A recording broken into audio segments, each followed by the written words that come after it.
Yang pertama, apa aktivitas Bapak sekarang dan rencana ke depan supaya bisa menjadi pemimpin Indonesia?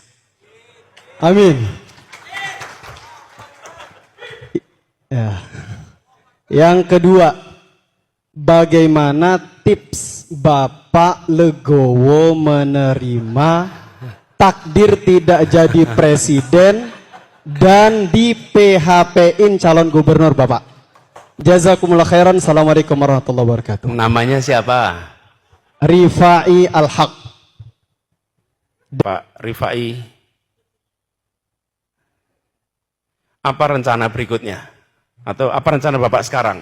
Rencana Bapak saya sekarang menyelesaikan ceramah di MTA. Itu rencana sekarang ini. Ini yang paling awal nih, harus beres nih. Mana Pak Rifai tadi, Pak Rifai? Mana? Oh, ini Pak Rifai. Ini. Ya. Jadi kita begini, sekalian. Dalam perjuangan perubahan kemarin kita tahulah apa yang terjadi pada peristiwa kemarin. Itu harus dikoreksi. Dan kita harus berjuang, jangan sampai peristiwa-peristiwa keanehan pemilu itu berulang lagi. Karena kalau pemilu itu berulang lagi, kejadian-kejadian itu maka rusak negeri ini. Rusak negeri ini. Saya tadi di UNS saya sampaikan ada 3 ciri kalau kita mau matikan demokrasi. 3 ciri. 1, wasitnya dikendalikan. 2, lawannya disingkirkan. 3, aturannya diubah. Kalau 3 itu ada, maka demokrasi akan mati. Lah mau pertandingan kok disingkirkan dulu sebelum bertanding.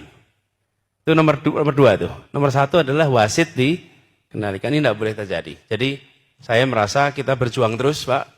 Allah belum takdirkan untuk kemarin kita diantarkan pada keberhasilan, tapi bukan berarti kita berhenti untuk berjuang. Dan ini juga masalah legowo, kita harus ikhlas saja Pak jalan ini nih. Kami menjalani sebagai sebuah ikhtiar untuk melakukan perubahan.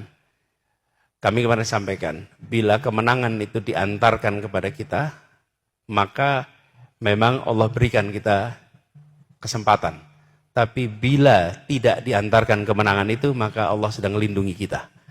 Karena kita tidak tahu apa yang akan terjadi bila kita memaksakan. Nah, jadi saya menjalani itu. Dan soal partai, ini partai itu bukan PHP Pak sebetulnya. PHP itu apa sih tadi kepanjangannya Pak? Pemberi harapan, bukan. Jadi sebenarnya bukan PHP. Kalau PHP itu keputusannya ada di partai. Yang terjadi adalah semua dalam tekanan. Dan dalam tekanan inilah yang tidak sehat. Ini yang harus kita hindari. Jadi, saya usul pada anak-anak kita ditumbuhkan juga, jangan ditumbuhkan takut dengan wilayah politik. Dulu Pak Rektor, saya di kampus, Pak Rektor sering tanya sama mahasiswa, nanti kalau sudah lulus mau apa? Pernah saya ketemu banyak mahasiswa yang bilang kalau lulus saya mau bisnis Pak. Terus saya tanya, kenapa nggak ingat politik gitu? Oh saya nggak minat Pak politik. Kenapa nggak minat politik? Karena politik itu kotor Pak. Jadi pertanyaan saya, kalau bisnis bersih ya?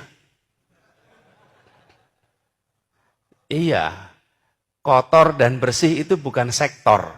Kotor dan bersih itu cara menjalankan dalam tiap sektor. Dan itu yang harus dikembalikan.